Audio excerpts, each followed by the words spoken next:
Hi, I'm Chandler. I'm Elise. Hi, I'm Sam. And basically today we are planning for our AS Media opening sequence, which is a horror genre, and it is also entitled Nefarious. So basically, first of all, we're going to be talking about who's going to be the characters. I think we decided earlier that Elise was going to be doing the camera shots. Yeah, camera shots is there, so you'd be fine doing the camera shots, yeah. Okay, so what character would you prefer to be? Because we've obviously got two characters. We've got the main character who's running away from the villain. Or would you like to be the villain? I wouldn't mind being the villain, to be honest. Anything. What's the clothing and how are we going to do the clothing? Well, I think the clothing that we'll be using, obviously the villain will be wearing much darker clothes. What kind of setting would it be? Like upper class kind of like horror, or would it be like gangster horror, or what would it be?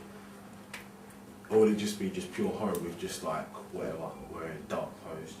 Just whatever dark more clothes. like, just like the casual, horror person who comes to cook. Yeah. So props. Who's going to get? Everyone's got mobile phones. So that'll be fine. Everyone brings a mobile phone with them everywhere, so that'll be alright. The knife, that's going to be a bit of an issue, but I'm sure we can kind of bend around it and tweak around it. It should be more of an issue. The knife can be dark. The knife should be dark, so you can sort of annotating it. Our connotation could be dark, sensing red, dark colour, sensing fear, danger, blah blah blah, kind of like that. What else is it? Where's it going to be shot? The setting is going to be in the Pioneers, which is like, if you don't know where it's a bit of a woods. It's like, have you been there before? It's like No. Well, it's not too far, so we can all get there. It's a good horror setting. It's a good horror setting. It's pretty good to do. What else is there? What time? What time? Day. Oh yeah, what time of day? Well, obviously we're going to be doing it in like evening time where it's dark, and so around like this Time. it'll probably be about 5 or 6 o'clock. Yeah. That'd be a stretch for me, but I'm sure I can do it. Yeah, well we'll work something out, won't we? Yeah. 6 o'clock. Yes, we've got the time sorted. Types of shots. Alright, so the types of shots. The first one we've all agreed is going to be a close-up of someone's trainer or shoes. Yeah. The first shot in the storyboard, like how the film actually starts, well not the opening sequence, how it actually starts off, would be of sort of like looking at what colour the sequence is. Do you know, like it's going to be nefarious. What colour is it going to be? What colour is the background of that going to be? I think should we do that first before we get into the shots first and decide like what kind of font it's going to be? Because part of the opening titles is to have the character's name, and I think as the character, the evil character chasing the character that's supposed to be portrayed as innocent, shouldn't that character, as the character's being chased, you should have a freeze frame with his name, the character's name, whatever, and carry on running with the heartbeat playing. So, for instance, as you're running, and when he's coming at you with a knife, or is he coming at you with a knife? Coming at you with a knife. You're going to get a freeze frame of him with the angry look on his face. You can see everything, and then you get the heartbeat going in the background. Then you have the character's name at the bottom in maybe red or in like a really dark colour showing evil or anger, trying to portray him as the evil character, so everyone knows it's evil. Also, the sound is good. It's going to be non-diegetic or diegetic. I think it should be non-diegetic because in a horror film you're not going to hear someone's heartbeat. Or you could hear his heartbeat because you can hear he's getting fired up, or you can feel that kind of momentum sort of thing. So that needs to be decided whether it's going to be diegetic or non-diegetic. But well, I was thinking like if we use diegetic like for the first shot, I mean if it was just running past and there was no, obviously if there was no noise of him running past, it would make a bit, so I think we'd use diegetic sound at some parts. Where it's needed, obviously. What's the innocent character going to be? We're going to be in heavy breathing, like really trying to run to get away from it. Get away from it. Okay, that's because I think like diegetic sounds makes it more like creepy and more than like diegetic. Okay, well, what you said about when we get a close up, like to show the knife, and it would be a freeze frame, So basically, that would be the person like running, show you, like say the character running in front, you just like, and you get a close up, and but I think my worry is how we're going to get the shot, the person that's there as he's coming over the knife. How are you going to get it? Like, are you going to as they're running, or are you going to get a camera shot and then put it in there, or are we going to get just a film of it and just stop? I think if we just film it all, then we could just get a stop freeze. it. Yeah. Oh, that's I good. think we could just work out how to do that. Yeah, So yeah, so we're doing that for both characters, yes. So obviously when they run past, we just get a freeze frame of when they're running past. What's going to happen towards the end? What's happening towards the end of it? Like, what's going to build that enigma? Oh, towards the end, I think what would be best is that we cut out the music. Like, if we're going to be using any music, do you want to let's talk about that? Do you want to use any music? Just a heartbeat. That's what I think. Just a heartbeat. Yeah, makes it like more. Makes it more scarier. And also, what was I going to say? Are we going to have the character towards the end falling down, and you're going to have, so he's fell over because he's ran so fast and trips over maybe a tree tree root or whatever, and he falls over and he's like, no, please don't. And then you see the characters, but it used to be the point of view shot for the person, the innocent character, you see the point of view shot from the villain character, and then it builds that enigma, kind of cliffhanger, like EastEnders cliffhangers, that sort of thing. And you're like, what happens? And then you just cut, and then it just comes up with the title, Nefarious.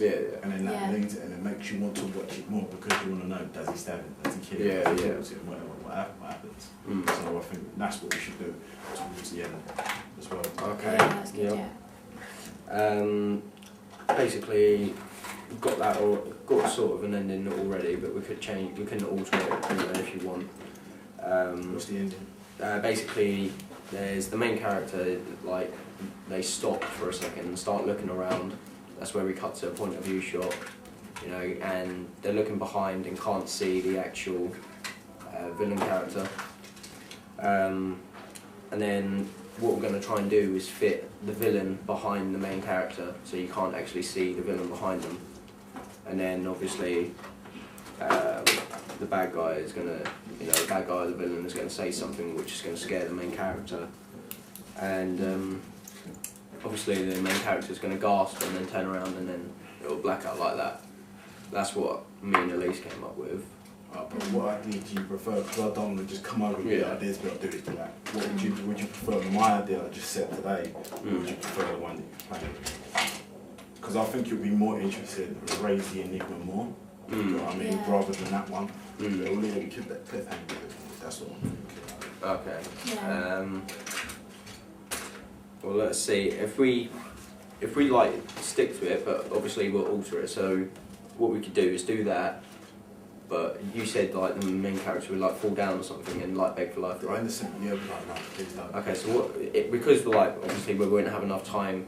We won't have enough footage to fit it all in. Yeah, it's got to be 2 minutes. But if we I think as we worked it out, I don't think all of the shots. So we still have extra time left over. So we could fit probably both of them in. Like if we start off with this, turns around, and then the main character would fall to the floor, like you said. Or what if the stopping bit, when they speak, he runs off again, and from that second time he runs off, he falls, and then so both that way everyone's happy, both ideas being put in. Yeah. All right then, we'll do that. What else? Like different types of shots. What types of shots we're going to use? We're going to use obviously tracking shots. We have to have tracking. Definitely have to have tracking shots. My worry is how we're going to film the tracking shot with the camera staying sturdy. We could use a tripod. The tripod going up the pine is like really bumpy, which would then. Yeah, like handheld cameras, then it'll make it more jolty and more like real. That's what I'm thinking. Yeah, it should be more jolty actually, because then you actually get the real feel of it.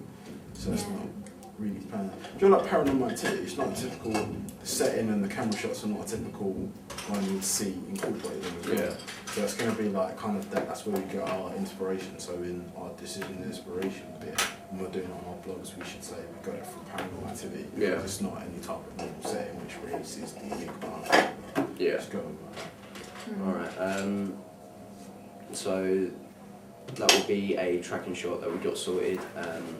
We obviously want to see the close-ups of the props. We've got the mobile phone and the knife. Reaction shots. Reaction shots. Yeah, we want to see reaction shots, the close-ups. So at that point, we could also do freeze frames where we use a long shot as well to make sure that the audience knows our setting. Yeah, we'll do Yeah, like establishing shots and yeah. stuff like that. establishing shot. But yeah, we could get the close up of the characters' faces, where we can also put in the freeze frame if you what's called the title on there. So we can do that. Point of view shots. Was there? Did you say there was a point of view shot in your ending? Like you see each. Actually, I might change a little bit. It's like as the person saying no, you see the villain stand there with a little bit of a smirk on his face, and then he goes to do something, but you don't know what he does, and then from there it just comes up with the Nefarious title. Yeah. So I think that would be really good. Yeah, definitely. Because then you don't know what he's done or what he's going to do or anything like that. So. Okay, so we've got a point of view shot sorted for them. Are there any other point of view shots that we're going to be doing? There was a point of view shot where sort of the main character is going to sort of look around to see if the villain is there. Yeah. Okay, so we can use that, and that would be. You could hear like a noise, like do you know when someone's calling you? You hear that kind of noise. I don't know what kind of noise. I think it's signs to do then. And when you hear that noise, it's just like, and you see the reaction on the other person's face. And what kind of shot would that be? Sorry, what shot are we talking about again? So basically, he's looked around, he doesn't see anything, so he thinks he's safe. Then all of a sudden, boom, you've been caught. That kind of noise, I don't know where we can get it from. I'm sure if we watch loads of horror films, we should be able to find that specific type of noise. Other than that, we're alright? Yeah, I think. Do you reckon we're done? Yeah, I think we're pretty much done really, yeah. We just need to do our storyboards. Storyboards next time. Yeah, that's it.